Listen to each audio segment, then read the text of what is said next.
Hello, I am author Eileen Schnabel, author of the Kep Westgard Time Travel to the American Revolution series, and we're coming up on the 250th anniversary of Paul Revere's ride. And you will remember the famous one if by land, two if by sea, and I on the opposite shore will be, well, what was going on with those lanterns? Well, first of all, Paul Revere did not actually hang the lanterns. That was done by two men. One is Robert Newman, and one is named John Pulling, I think it was.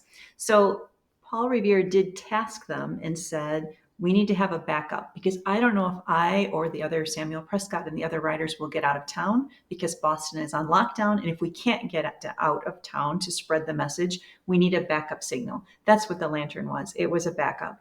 So it's an important job because at the time, nobody knows if anyone's going to get out of Boston. And otherwise, the countryside will have no idea what's happening. So Robert Newman is in a difficult situation because his mom rents to British officers. And mind you, again, Boston is on lockdown. This is April 18th. So he actually has to sneak out a window, slip out, and get to the church because he was the church sexton, which meant he had the key. So he gets to the church and lets in another man named Pulling. And it is actually Pulling who will climb to the top of the steeple and hang the famous lanterns, the two if by sea, actually meaning going across the Charles River. And what's really neat is you can go to Old North Church now, and I so recommend it. You will be able to actually see exactly what everybody did. The fact that it was saved, I'm always grateful to people that preserve history. Anyway, if you can go to Old North Church in Boston. So on with our story. So he's up there and he's hanging the lanterns, and a British watchman sees him and yells up at him. So now they have to escape. And if you visit Old North Church, you can actually see where behind the altar, they dash out a window that they get out. They actually sneak out.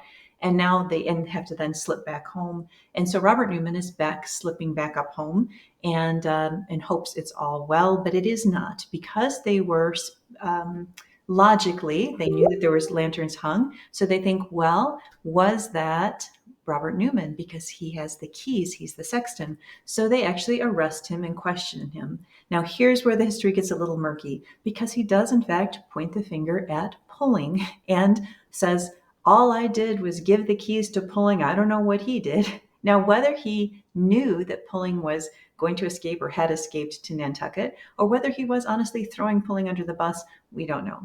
Either way, Pulling, fortunately, because then there wasn't enough proof, so they let Newman go. They try to go find Pulling, but Pulling had in fact left for Nantucket, which was far enough away that he was safe. So anyway, that's a little history of the famous lanterns of the Paul Revere story. So I would invite you, if you would like, there is One If by Land, Two If by Submarine, which is all about Paul Revere's ride when a time traveler, Kep, and his team go to Boston and take Paul Revere's ride because Paul Revere was kidnapped by a time traveler who wants to undo the American Revolution. And that is on Goodreads giveaway right now, if you should like to try for that. Anyway, thanks for letting me share, and I wish you a great day.